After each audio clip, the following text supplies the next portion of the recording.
50명 규모의 라이프스타일 굿즈를 판매하고 있는 기업의 사례입니다. 이 기업에서는요, 2024년부터 저와 함께 이제 컨설팅을 하면서 여러 가지 시스템을 만들어가고 있습니다.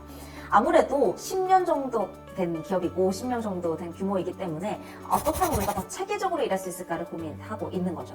근데 팀원들과 같이 얘기를 하면서 이러한 요청들을 했습니다. 바로 캠페인을 우리가 진행하려고 하는데 뭔가 다시 기획을 해야 되고 다시 준비를 해야 되니까 그게 너무 힘들어요. 이런 얘기를 하는 거죠.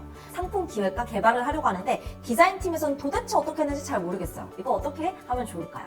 사실 10년간 우리가 이 회사를 운영했고 라이프스타일 굿즈를 판매해왔지만, 그래서 라이프스타일 굿즈를 판매하는 회사로서 브랜드로서 자리매김을 했지만 그동안 여러 구성원들이 입사와 퇴사를 하게 되고, 그리고 팀별로 일을 할 때 있어서 우리가 하고 있는 일들이 공유되지 않았기 때문에 내부적으로 어떤 시스템이나 프로세스, 지식들이 잘 체계적으로 잡혀져 있지 않았습니다. 이 구성원들과 함께 제가 4가지 좀 사례를 얘기하면서 왜 지식 공유가 중요한지, 왜 우리가 이것들을 데이터화해야 되는지에 대한 얘기를 나눴습니다. 일단 첫 번째 사례는 뭐였냐? 포스코의 사례였습니다. 네, 여러분, 포스코 대기업이고 규모가 큰 기업이기 때문에 이 기업과의 사례는 난 와닿지 않아, 이렇게 생각하실 수 있습니다. 하지만 이 포스코에서 어떻게 사례와 지식들을 공유하고 있는지를 잘 살펴보시면 좋은 적용점들을 발견할 수 있습니다. 포스코에서는요, 포스투브라고 하는 포스코의 유튜브죠. 이렇게 유튜브 형식으로 각자가 가지고 있는 지식들과 노하우들을 영상으로 찍어서 올리고 있습니다. 이 포스트부에 가시면 우리가 어떻게 하면 이 배합을 잘할 수 있을지, 기계를 잘 다룰 수 있을지, 설계를 할 수 있을지를 구체적으로 노하우들을 찍어서 그 영상들을 올리고 있습니다. 그것들을 포스트부라고 부르고 있는 거죠. 포스코와 같은 대기업뿐만 아니라 중소기업 그리고 언더백 기업에서도 이러한 지식 공유 문화들을 가지고 있습니다.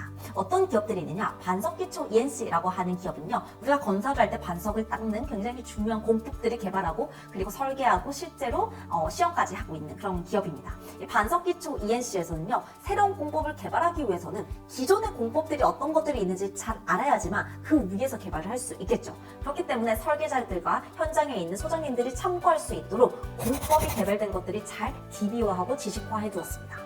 뿐만 아니라 헤어썸이라고 하는 헤어 디자이너들이 모여있는 헤어 프랜차이즈점이 있습니다. 디자인 샵에서는요, 헤어 디자이너들이 서로 커팅을 할 때, 펌을 할 때, 그리고 염색을 할 때 등등 본인들만의 그런 노하우와 디자인 기법들을 서로 공유해서 계속해서 발전하고 그리고 성장하는 데 도움을 주고 있는 것이죠.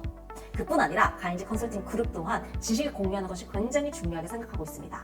지식 공유 문화를 통해서 우리가 30% 결과물, 그리고 현장에서 만들어낸 버전 1의 결과물들을 계속해서 공유하면서 뭔가 우리가 현장에 OKR을 컨설팅하러 갔다, 평가 보상을 컨설팅하러 갔다, 채용을 컨설팅하러 갔다 라고 했을 때 그냥 처음부터 밑바닥에서부터 시작하는 것이 아니라 그동안의 사례와 그리고 그동안의 지식들을 가지고 컨설팅할 수 있도록 이런 지식 공유 문화를 중요하게 생각하고 있는 거죠.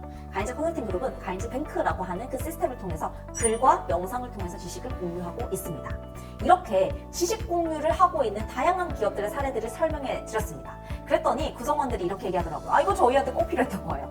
우리도 뭔가 새로운 시도를 할 때 이렇게 지식이 있으면 훨씬 더 쉽게 일할 수 있을 것 같습니다. 이런 얘기들을 하셨습니다. 그래서 각 팀별로 모여서 우리가 가지고 있는, 이미 가지고 있는 지식들을 같이 누적하고 그리고 한번 도출해보는 시간을 가졌습니다. 이렇게 질문을 했습니다. 예를 들어서 우리 팀에 후임자가 온다면, 신입사원이 온다면 나는 무엇을 가르치고 싶습니까? 어떤 것을 알려주고 싶습니까? 라고 물어봤더니 다양한 지식의 리스트들이 나왔습니다. 이런 지식이 나왔습니다. 뭔가 우리가 마케팅을 할 때 카피를 잘 쓰는 방법, 유튜브 썸네일을 혹하게 만드는 방법, 상세 페이지를 기획하는 방법, 라이프스타일 굿즈를 만들 때 캐릭터를 조금하는 방법, 굉장히 꿀팁스러운 지식들이 많이 나오더라고요. 굉장히 사소한 지식으로는 이런 지식도 있었습니다. 네스프레소 커피 캡슐 주문하는 방법. 이것도 사실 누군가에는 굉장히 복잡하고 어려운 프로세스일 수 있지만 우리가 이미 알고 있는 것이기 때문에 잘 정리되어 있다면 훨씬 더 쉽게 신입사원들이 알 수 있겠죠. 이렇게 서로의 지식들을 공유하기 시작했습니다. 그렇다면 다음번에 신입사원이 와서 상세 페이지 만든다. 어떻게 하면 되죠? 물어보는 것이 아니라 그 지식을 보면 되는 겁니다. 내가 신입사원으로서 네스프레소 커피 캡슐을 주문하고 싶으면 어떻게 하면 되죠? 그 지식을 보면 되는 거죠. 이렇게 서로 지식을 공유할 수 있도록 지식 리스트를 만드는 작업들을 했습니다. 이 지식 리스트를 만들기 위해서는요, 제가 지금 띄워드리는 이 양식을 보시면 훨씬 더 쉽게 하실 수 있습니다. 우리의 지식은 무엇이고, 그리고 이 지식을 전수할 수 있는 사람은 누구이고, 지식을 전수하는데 필요한 소요 시간은 무엇인지, 이렇게 한번 우리가 우리의 지식들을 한번 리스트업해서 잘 정리를 해둔다면 이걸로 가지고 다양하게 우리가 여러 가지 프로젝트들과 그리고 신입사원 교육과 그리고 임계 인수를 할 수 있겠죠. 이렇게 지식 공유하는 것이 굉장히 중요합니다. 이렇게 구성원들과 함께 지식을 정리하고 나서 제가 한마디를 했습니다. 그것이 무엇이냐? 10만 가지의 지식을 가지고 있는 사람을 가리켜서 우리는 전문가라고 부릅니다. 여러분들이 지금 50개, 60개 이렇게 지식을 내주신 것처럼 본인이 가지고 있는 지식의 개수를 훨씬 더 많이 늘려서 그 분야의 전문가로 인정받으시길 바랍니다. 네, 여러분 어떻습니까? 이 지식을 공유하는 것이 우리 조직을 위해서도 중요하지만 개인이 지식을 쌓고 그 지식을 누적해서 전문가로서 인정하는 데 너무 중요한 역할들을 합니다. 가인지 캠퍼스에 가시면요, 지식 토크와 지식 페스티벌이라고 하는 영상이 있습니다. 이 영상을 참고하셔서 우리 조직 안에 지식을 공유하는 문화, 지식을 서로 포상해주는 문화, 그리고 시승하는 문화들을 어떻게 만들어갈 수 있을지 참고해 보시길 바랍니다.